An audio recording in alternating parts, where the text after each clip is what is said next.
Welcome to the Super Midnight Late Show with Korryn and Jackson, starring Korryn and Jackson. For a lot of people, Korryn Sorenson was the star of the show. I always say she was my Goldie Hawn. She was honestly a real bright light, really goofy.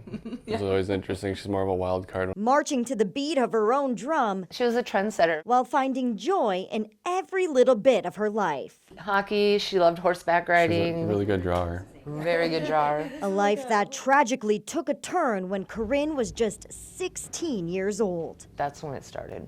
But I couldn't really tell then, you know, it was running around and doing whatever, coming home late, but she was coming home, going to bed. Korryn's drug use wasn't always noticeable to her family, but quickly started taking a deep toll.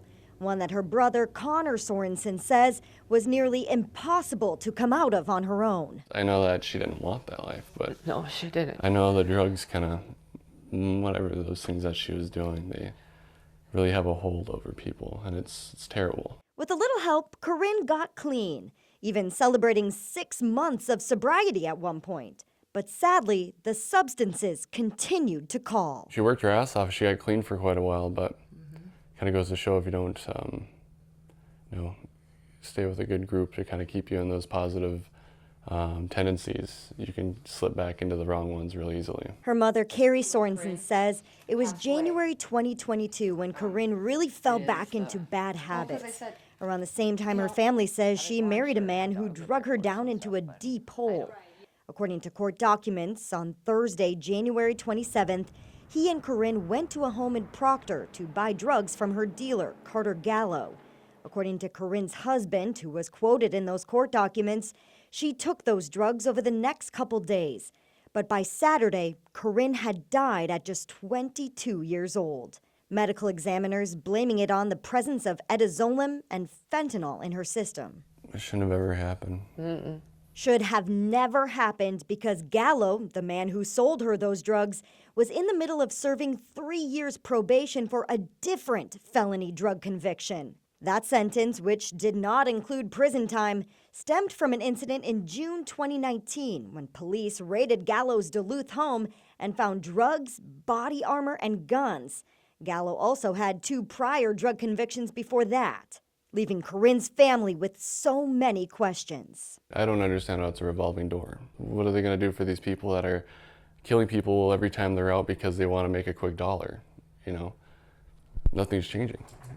It's reoccurring. It's got to be harsh. It can't be where it's, oh, we're going to give you a ticket this time.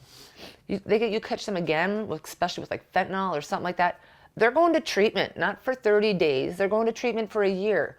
They're going to go so that they can come back and be productive in our society. Whether it be reformed penalties, education, or stronger and longer rehab requirements, Korryn's family wants to see change.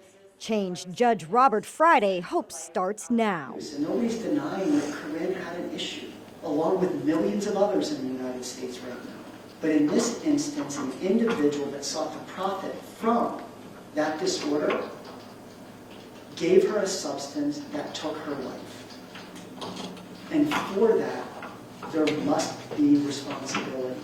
Now charged with third-degree murder for Korryn's death, Gallo was sentenced to more than 11 years in prison Monday. A sentence her family feels is a start to holding offenders like Gallo accountable, but they hope it doesn't stop there.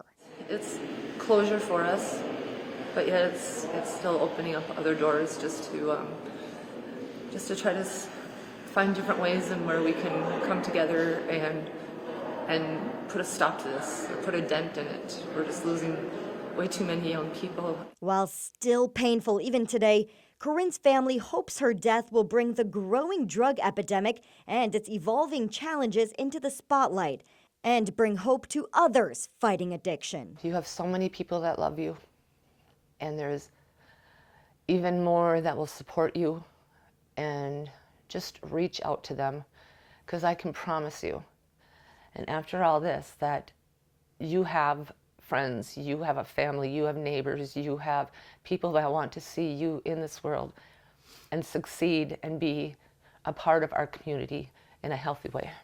In Cloquet, Briggs LeSavage, Northern News Now.